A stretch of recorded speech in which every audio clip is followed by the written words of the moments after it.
But America, the best and most controversial song he released in the last 5 years, fits much better than the final title of Stevens' new album, The Ascension. An 80-minute meditation that reviews almost every major track, he exploring his 2 decades of career.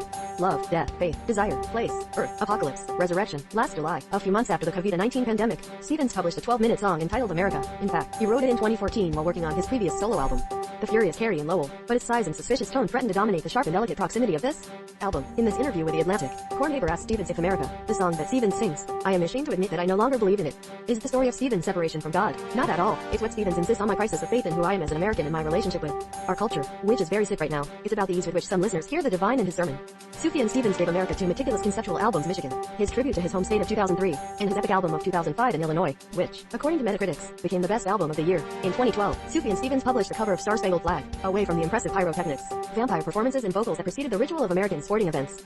Stevens' version was quite calm and sinister. Stevens' new album, The Ascension, 50 Grace states in his new album, The Ascension, Stevens speaks beautifully to the love, destiny and modern state of our divided community. As a supporter of foreign artists, Stevens' work has never been so relevant as a compliment. He never reminded me of a modern composer, like the brilliant and tragic popular musician of the 70s, Judy Sale, who sang about Jesus in one breath with the astral plane and saw God in the same way in the Baja, Drugs and the Universe. Between the 2 state albums, Stevens released in 2004, his first deviation from the project, a rare and beautiful 7 Swans. Soundwise, The Ascension shares part of his DNA with a colorful album of Stevens' The Age of Ats, released in 2010 and running on a synthesizer in particular. This album makes sense of the kitschy Death Star and the noisy goodbye to all that.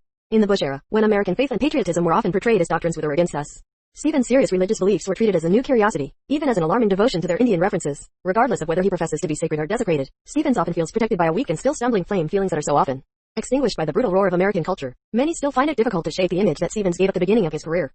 The image of an authorized national park guide, temperamental, collecting data on the state of a healthy and cunning zeal over zealous scout. Let's quote another well-known phrase, a Star Spangled Banner, which we reinterpret in Stevens' music, love is love.